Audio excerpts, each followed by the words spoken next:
This is the McKinsey podcast, where we help you make sense out of our world's toughest business challenges. Welcome to the show. I'm Lucia Rahili. And I'm Roberta Fasaro.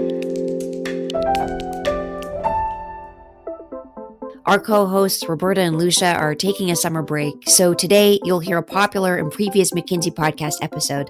It's about how to determine the health of your organization and features McKinsey partners Rajesh Krishnan and Brooke Weddle. The conversation is led by former host Simon London. So Brooke and Rajesh, welcome to the podcast. Great to be here, Simon. Likewise, Simon. Thank you for giving us the opportunity to do this. So, Brooke, when I hear the words organizational health, the first thing that comes to mind for me is like Zumba classes and fitness trackers. But that's not what we're going to be talking about, right?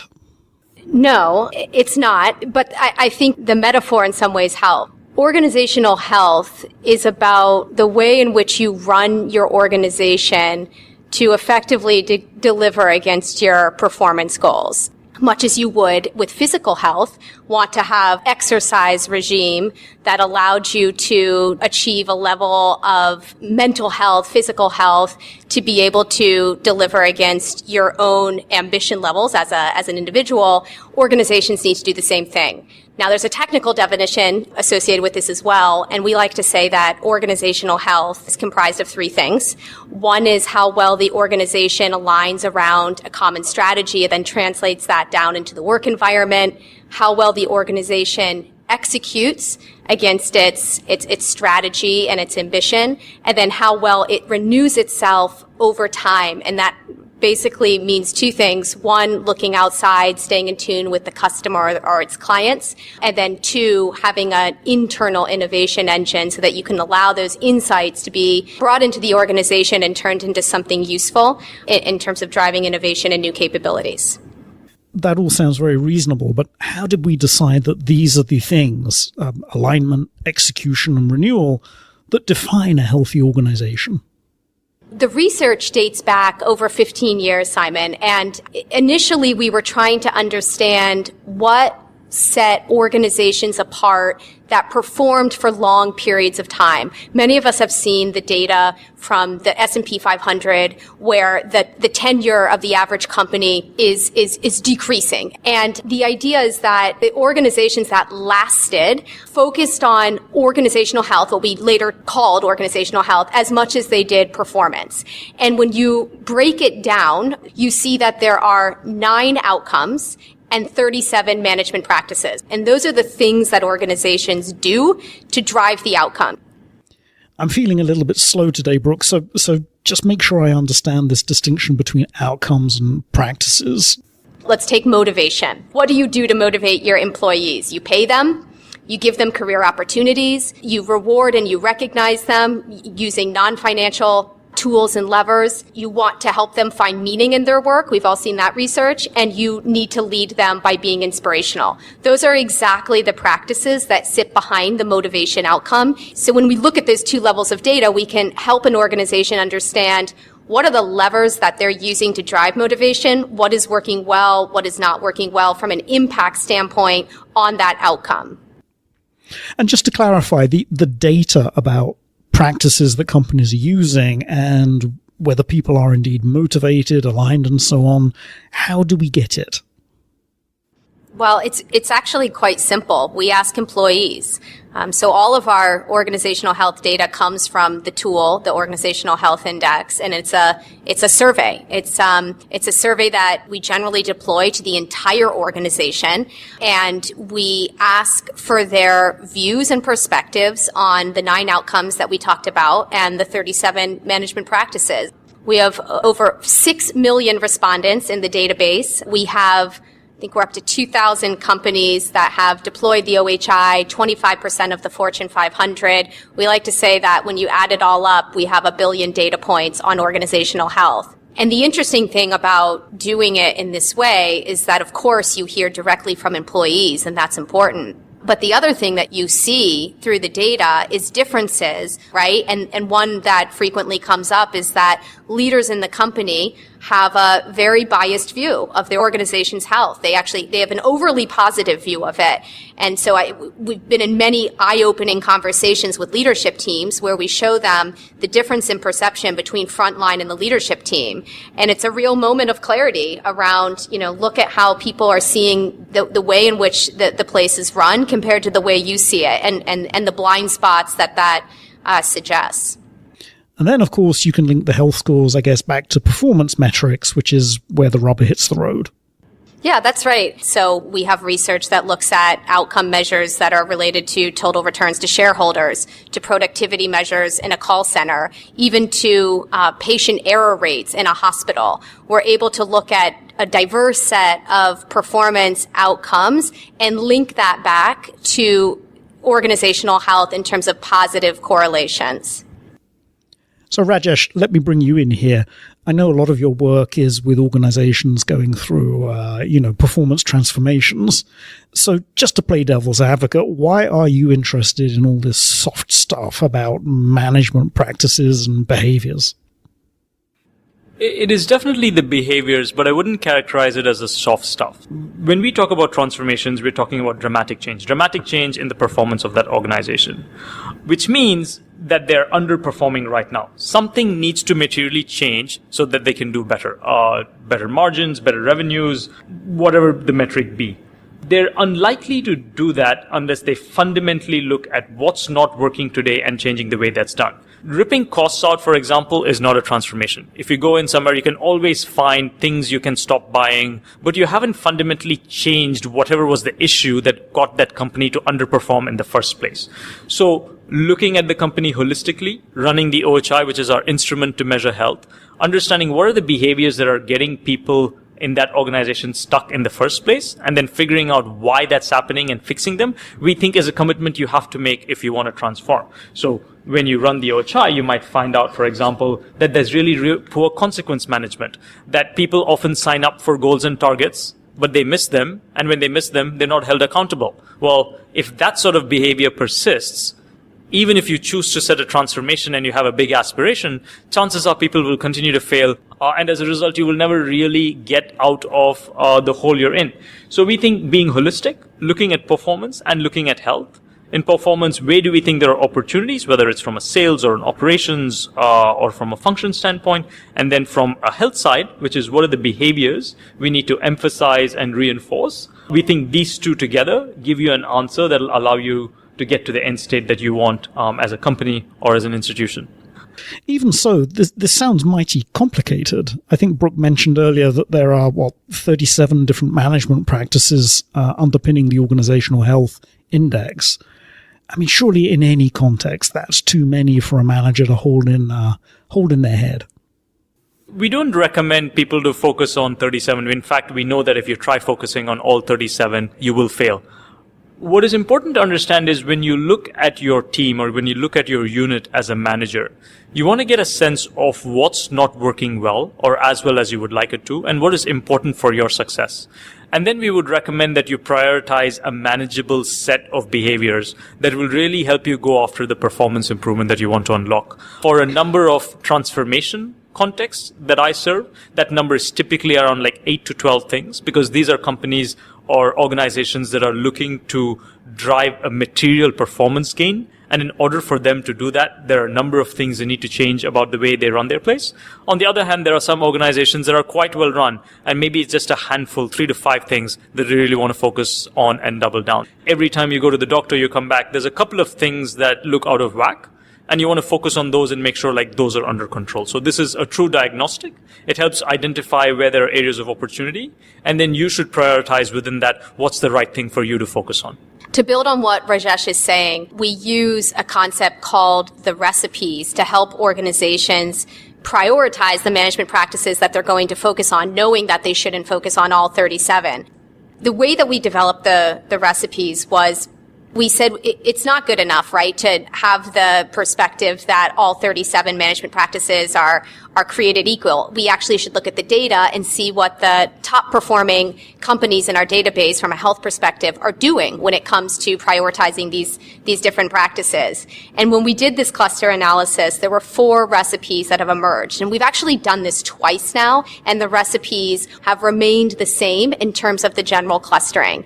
And those 4 recipes are leadership factory, market shaper, execution edge, and talent knowledge core. And just to clarify, each of these recipes describes a kind of management philosophy or an archetype, right? A bundle of different practices.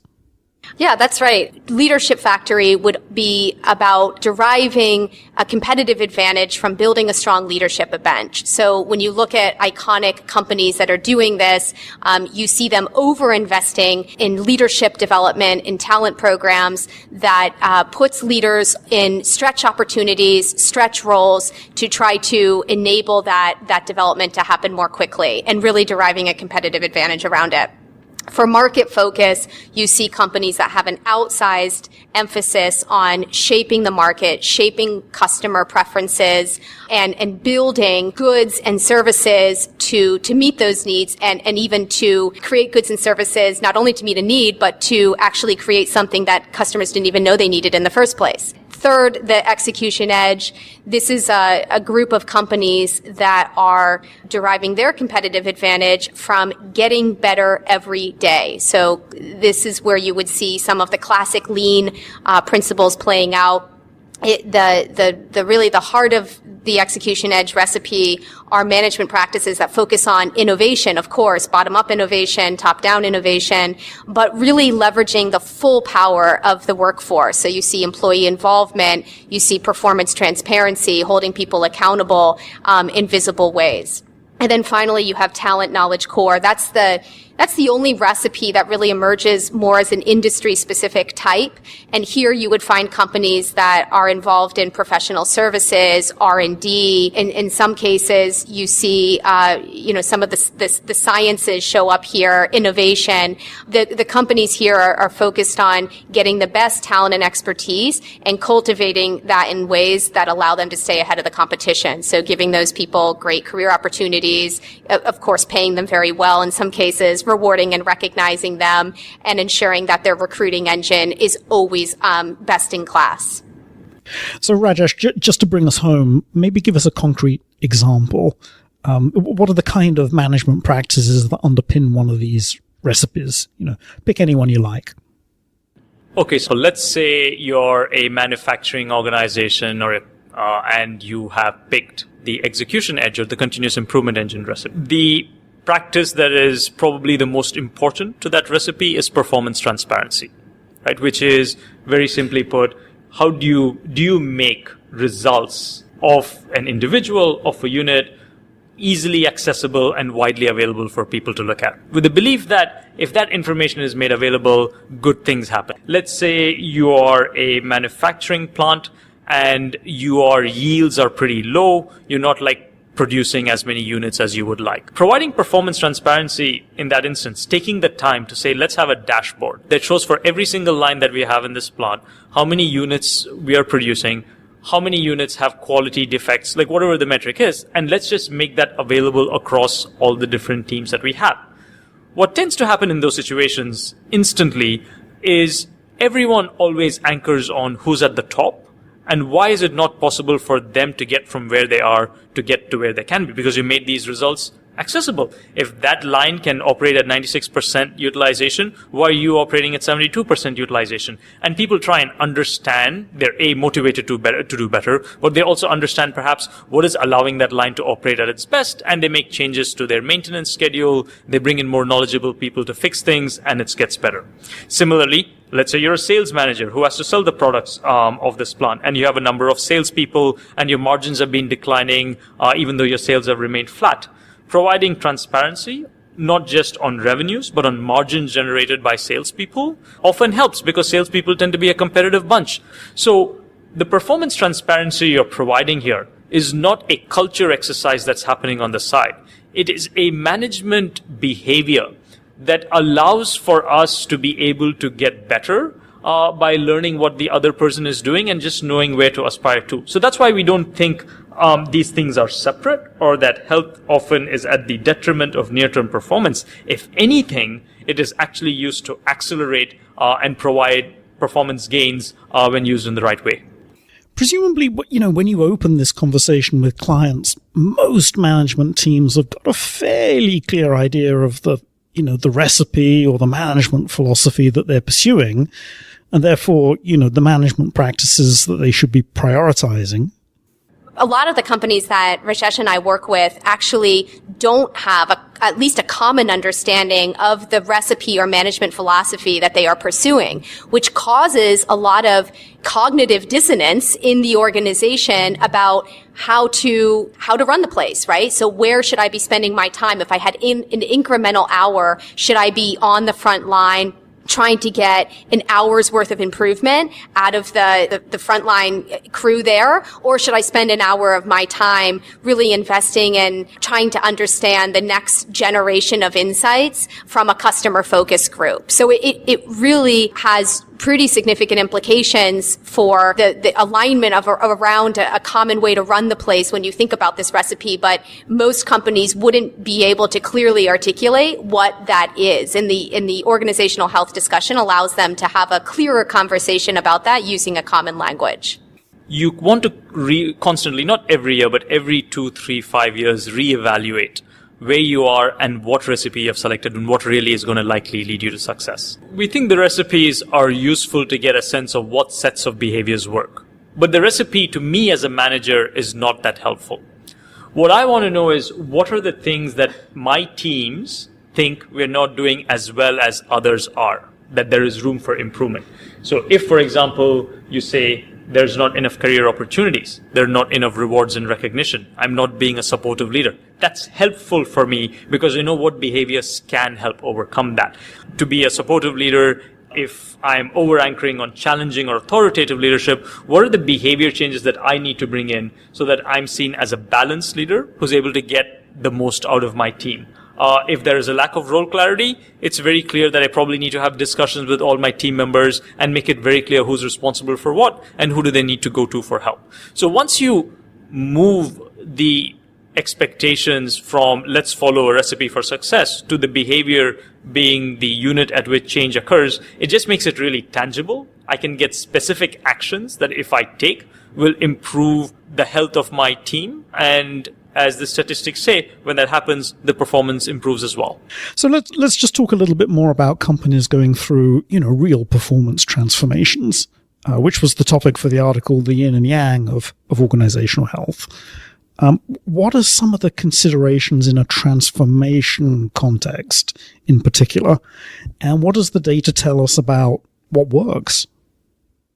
When we looked at a set of transformations that we've worked on over the past few years, there are 4 themes that emerged and 8 practices in particular that led to material improvements in health and in performance. And the 4 themes were making sure there's a clear direction for the transformation. What are we trying to achieve? Is there a vision that allows all of us to rally around? And is there strategic clarity in terms of all the business units, the teams, and everyone knowing what are the goals we're going for? What are the milestones and when do we need to accomplish them? Then that cascades down to providing clarity and meaning for employees.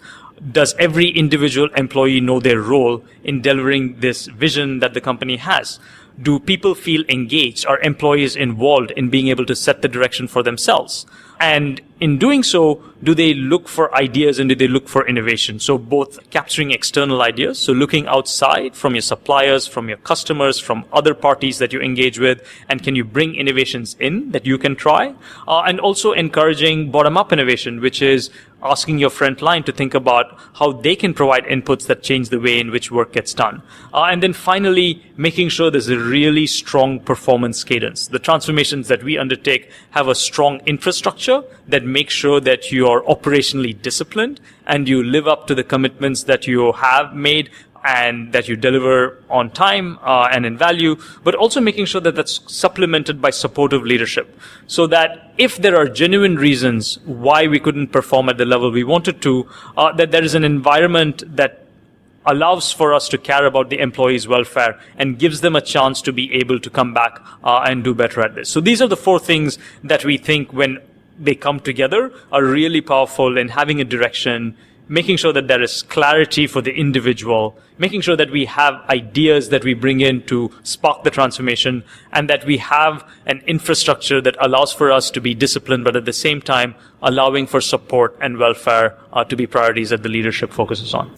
The research was really interesting because it was interesting to see operationally disciplined side by side with supportive leadership, right? Those seem to be in some ways not opposite, but working against each other. How can you be a supportive leadership but also have an extreme, a fair amount of discipline? But then when we looked at the other practices as well, we again saw this theme of almost balance across the 2 elements. So yes, strategic clarity, but that's not enough. You also needed to create this more kind of qualitative shared vision. And then in the case of sparking ideas and innovation, it was about, yes, the bottom-up innovation inside the organization, but the only way to do that well is to look outside, right, and capture those external ideas. So and that's why we ended up calling the article Yin and Yang, because there really was a sense of balance between the 2 elements. And I think that resonated with us in terms of our own personal experience, because I think even if you go back to the physical health analogy, you can see that, just doing the hard lifting every day would probably not enable you to achieve your health goals. You also have to balance that with stretching, with doing some yoga, right? With some of the softer elements of exercise as well. So it just was interesting the way that research played out. One of the clients that I served really made a strong point to emphasize innovating from within. So when they had to design new safety equipment, they went to their front line and said, well, what do you need? And can we get your inputs in making sure that we design the best possible visor for you? In terms of capturing external ideas, they were a very siloed organization. They were very insular. There was a not invented here syndrome because at some point in time they had been the best at what they were doing.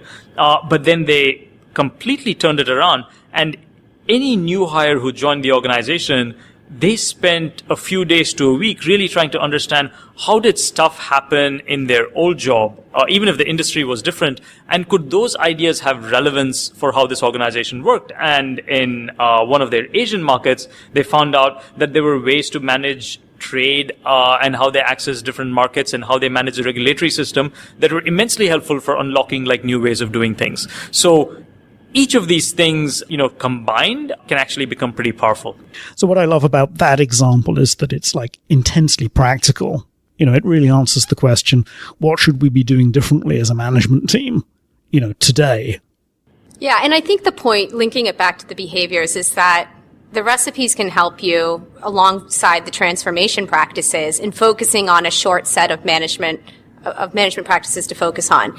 But from there, it is about basically running workouts. You need to build some new muscles, and that's when behaviors and frankly the mindsets that underlie them come into play. This is not about just kind of talking at the level of we need better role clarity. It's about understanding, well, what's the mindset holding us back from not having straightforward conversations about my role versus yours? Well, maybe that feels uncomfortable. Maybe there's an issue around power and me wanting to, keep doing this part of the job because I get a lot of recognition for it. Without going and doing that deeper work, you won't be able to make those behavioral shifts that we know are critical to actually driving improvements in health. What are some of the do's and don'ts for, really getting substantive, sustainable improvements in organizational health? What are some of the failure modes? What are some of the things not to do? Probably the most important thing that we have found is that you shouldn't do this on the side, right? This is not a culture program for culture's sake. This is not about trust falls and doing cartwheels and singing Kumbaya. This is really about, if we look at how we get work done, what do we need to do better? You actually need a top team that is committed to making the change happen, because as with everything, role modeling is the single most important thing to do. In general, there are people who don't know what is being asked of them, or there are multiple people doing the same thing.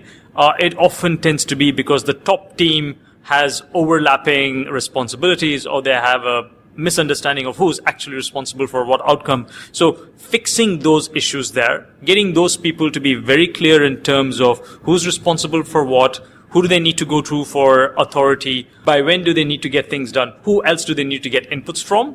If that role modeling is done by the top, we find that that flows down across all the ranks of the organization. So having the CEO, the top team bought into the types of change that you're bringing about is important.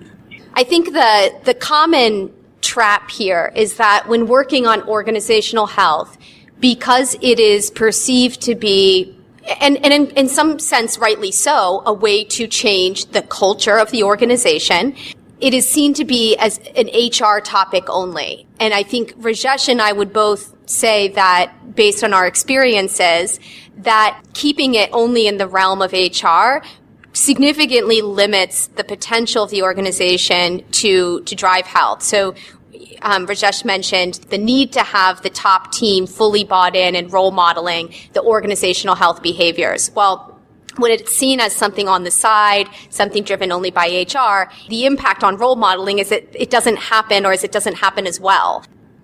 And on that note, I'm sorry to say we are out of time for today. But Brooke and Rajesh, thanks for your patience, putting up with a lot of very basic questions, but it was enlightening and great fun talking to you. Thanks, Simon. It was a lot of fun to be here. Thanks, Simon. Really appreciate your questions, and hopefully we can do this again at some point. Thanks so much for listening to the McKinsey podcast. I'm Lucia Rahilly. And I'm Roberta Fissaro. We'll see you in 2 weeks.